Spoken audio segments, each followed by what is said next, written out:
Vous souhaitez m'encourager à continuer ce podcast? Alors n'hésitez plus. Allez sur iTunes, mettez 5 étoiles et laissez un commentaire d'encouragement. Merci. Bonjour. En cette période estivale et pour le dernier épisode de la saison 1 de Rester dans le flot, j'avais envie de me remettre à papoter petites histoires extraordinaires. Mais avant d'aller plus loin, petite pause remerciement. La découverte du monde du podcast fut géniale pour moi et je vous remercie de m'écouter. Je ne résiste pas au plaisir de vous remercier aussi, vous toutes et tous qui êtes en dehors de la France, auditrices et auditeurs francophones de plus en plus nombreuses et nombreux, à m'écouter de l'autre côté de l'Atlantique. J'espère, d'ici la fin de l'année, permettre à vos amis anglophones de découvrir aussi mes aventures de résiliente en version anglaise. La résilience, les violences faites aux femmes, est un vaste combat qui touche les gens du monde entier, c'est certain.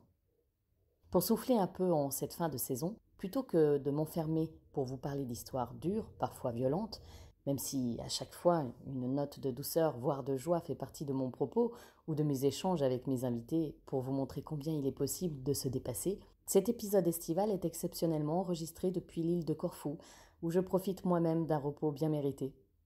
Ne soyez donc pas étonnés si vous entendez le son des cigales et des grillons, ou encore les rires d'enfants. Si vous avez écouté les épisodes 1 et 3 de Rester dans le flot, vous avez déjà entendu comment la dimension extraordinaire est liée à ma résilience et comment elle est apparue. Vous avez découvert ma rencontre avec Bernard, mon ange gardien, ou ma voix, les voix, le souffle. Mais comment ce qui se rapporte à l'inexplicable ou à certaines capacités s'est traduit tout au long de ma vie. Voici, pour la première fois, car il y en aura d'autres, quelques anecdotes que j'aimerais vous partager. Allez, on y va.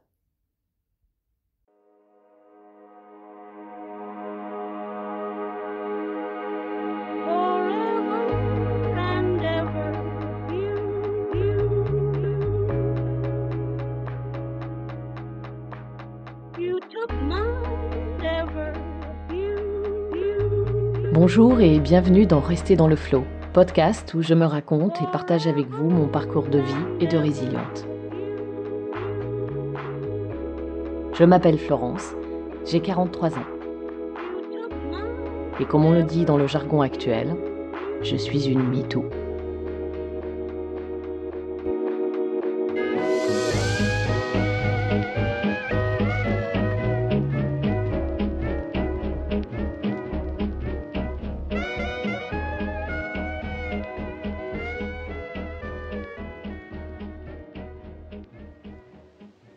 L'un de mes premiers souvenirs remonte à mes années collège. Mon père, comme à son habitude, travaillait dans son garage sur sa scie à bande. C'est une grande machine qui permet de couper de grandes plaques de bois. Il s'en sert souvent soit pour couper des plaques de contreplaqué, pour fabriquer un bagage par exemple, soit pour construire quelque chose. Il a quasiment tout fait chez lui à part les 4 murs et le toit de la maison. Donc, il était là, dans le garage, à faire glisser une planche sur le plan horizontal de la scie, lorsque je rentre dans l'immense pièce et entends dans ma tête « Il va se couper ».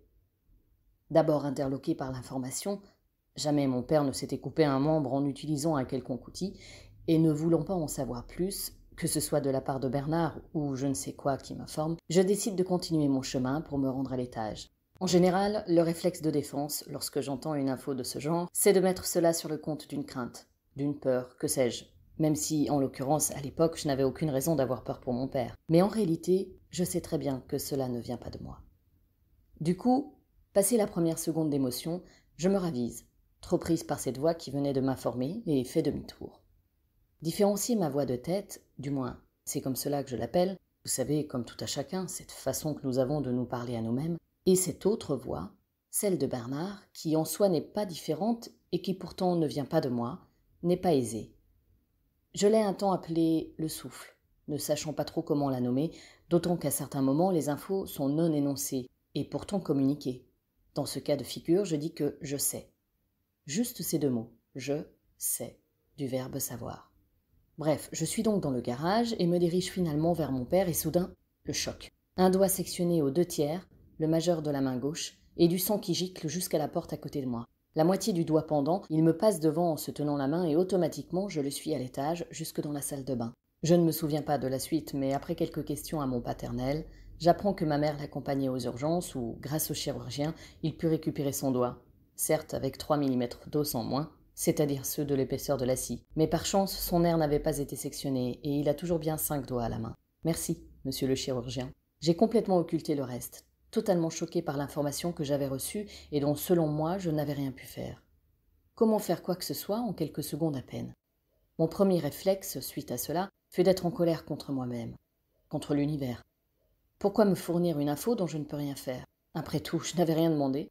Ou alors, est-ce que le fait qu'on me le dise, que je reste et accompagne mon père, a aidé à faire en sorte qu'il ne perde pas son doigt en entier? Je ne pense pas, non. Passons cet épisode de mon enfance un peu gore pour l'anecdote suivante, plus proche de ma vie actuelle.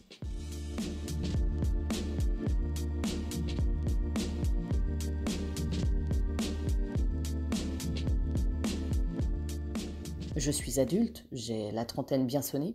Je suis déjà mère de 2 enfants. Je ne vis plus à Paris, mais à Saint-Étienne, et je passe une partie de mon temps à écrire avec mon conjoint. Nous avons cette même passion et partageons beaucoup de notre temps en écriture. Nous démarchons les éditeurs avec nos manuscrits, participons à des concours d'écriture à côté de nos emplois respectifs. J'envoie nos créations au service manuscrit de plusieurs maisons d'édition. J'ai ma méthode, à l'époque. Toujours fonctionner par 3. D'abord les grandes maisons, puis, si réponse négative, les moyennes, et enfin les plus petites, les régionales. Bref, l'un de nos principaux manuscrits est envoyé à 3 grands éditeurs dont la ligne éditoriale correspond à notre histoire. Mon employeur actuel en fait d'ailleurs partie. C'est vraiment drôle quand j'y repense. Moins de 2 mois après l'envoi, je suis informée. Vous entendez les guillemets, n'est-ce pas? Donc, je suis informée que tel jour, un jour bien précis, une date que l'on me donne, nous aurons une réponse. Ok, je serai donc à l'affût du courrier dans la boîte aux lettres. Et le jour J, rien. Nada. RAS. Bon, comme je doute tout le temps de moi, cela ne m'étonne guère. Oui, parce que, notion importante, malgré tout ce que j'entends et qui se vérifie au fil des mois et des ans, je doute, évidemment. Je cherche toujours à rationaliser ce qui ne peut l'être. Je doute et je n'y pense plus jusqu'à ce que, 2 jours plus tard, dans la boîte aux lettres, se trouve un courrier de l'un des éditeurs. Je retiens ma respiration et remonte au 3e étage où se situe mon appartement pour ouvrir le courrier en présence de mon conjoint. Les auteurs savent ce que c'est, ce moment de tension, ce moment électrique que l'on ressent avant d'ouvrir le courrier d'un éditeur. Je l'ai vécu plusieurs années avant de passer de l'autre côté et d'être celle qui envoie ces courriers, et souvent des mails maintenant, en tant qu'éditrice. Et ce jour-là, en voyant la date d'écriture de la réponse en haut à gauche, j'ai vite vu qu'elle correspondait bien à celle qu'on m'avait fournie. Si j'avais encore les courriers en ma possession, j'aurais pu vous les montrer sur le site. Malheureusement, beaucoup de choses se perdent dans un divorce et je n'ai plus rien de tout cela. Quoi qu'il en soit, l'information était bien la bonne. La date était inscrite noir sur blanc. C'était celle de la rédaction du courrier.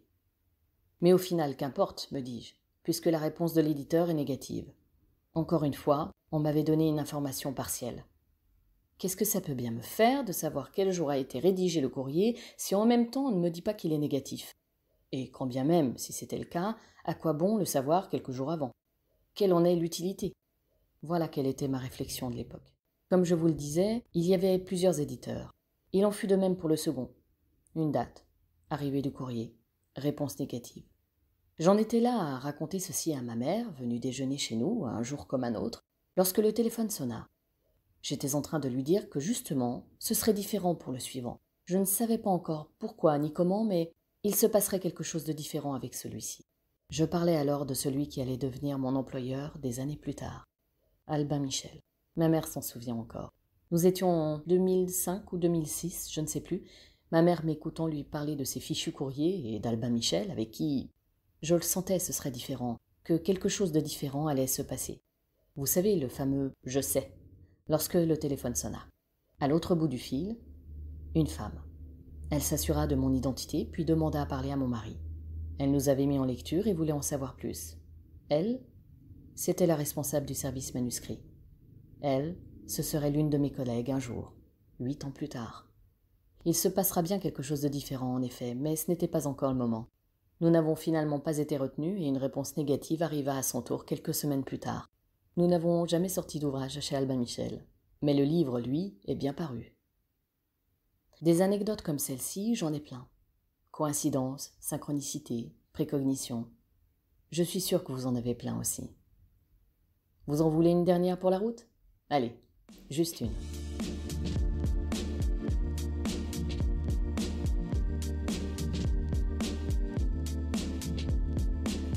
Nous sommes en 2007 et le journaliste et écrivain Stéphane Alix ainsi que le docteur Bernard Castel créent l'INRES. Je vous en ai déjà parlé, l'Institut de recherche sur les expériences extraordinaires, qui propose des conférences sur Paris, des ateliers rencontres pour parler de faits extraordinaires. Bref, tout cela me parle et je vais donc de temps en temps profiter de ces moments avec d'autres pour en savoir un peu plus sur moi.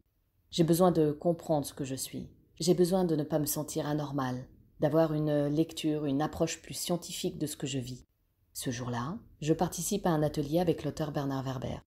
Oui, encore un Bernard, mais celui-ci est bien en chair et en os, l'auteur du best-seller Les Fourmis, ou encore de l'ouvrage Les Thanatonautes, édité, je vous le donne en mille, chez Albin Michel. Ouvrage qui à l'époque d'ailleurs m'avait marqué à travers la découverte des différentes zones comatiques de la mort jusqu'à la rencontre avec des archanges. Cela me parlait. Bref, me voilà donc à Paris, près du parc Montsouris, pour une journée en petit groupe avec Bernard, qui à un moment nous fait expérimenter un rêve éveillé. La seule chose dont je me souviens, c'est qu'il demande à ceux qui le veulent bien de raconter ce qu'ils ont vu. Et là, évidemment, j'ai eu une vision. Et je raconte à l'auteur et aux autres participants ce qui me paraît complètement stupide. Je dis à Bernard Werber que nous allons faire quelque chose ensemble. Je ne sais pas exactement quoi, mais nous sommes amenés à nous revoir. Ma vision avait un côté un peu fantaisie, mais aucun timing ne m'avait été donné. Je rigole un peu comme une nouille en confiant cela à l'assemblée. Pour moi, c'est un jeu, c'est stupide. D'autant que je ne suis pas une fan inconditionnelle. Je vous dis tout de suite, je ne sais pas être fan de qui que ce soit, j'ai du mal à cerner le concept. On s'en fiche. De toute façon, aucune raison, et surtout je ne vois pas comment, que je croise de nouveau l'auteur dans ma vie, et encore moins que je travaille avec lui. Pourtant, ayant l'expérience de mes visions, je savais très bien que c'était possible. Mais comme souvent, surtout dans notre société, dans notre culture, je me défends contre cela. Donc j'oublie tout. Les années passent, et vient évidemment mon arrivée chez Albin Michel, comme adjointe au développement numérique en 2014. Il faut savoir qu'à l'époque des faits, en 2007, hormis l'écriture, je ne connaissais rien au numérique et je ne travaillais absolument pas dans le domaine de l'édition. Et c'est là que ça devient intéressant. Je vous raconterai un jour comment je me suis retrouvée là, mais à l'époque, je vivais encore en province. Donc cela devient intéressant car l'une des premières missions qui m'est confiée en arrivant chez l'éditeur, c'est la refonte totale de l'application de l'auteur Bernard Werber. Nous nous sommes donc rencontrés pour parler de tout cela. Nous avons déjeuné ensemble, bref, rien que de plus banal dans le travail. Ma vision était donc bien vraie, et je la trouve marrante tout de même. Voilà, on y est. Cette première saison est terminée. Je suis très loin d'avoir fini de vous raconter ou de vous expliquer, seul et avec mes invités, ce qu'est la résilience, ce que sont les thérapies que j'ai expérimentées. Mais nous aurons toute la seconde saison pour cela. À bientôt.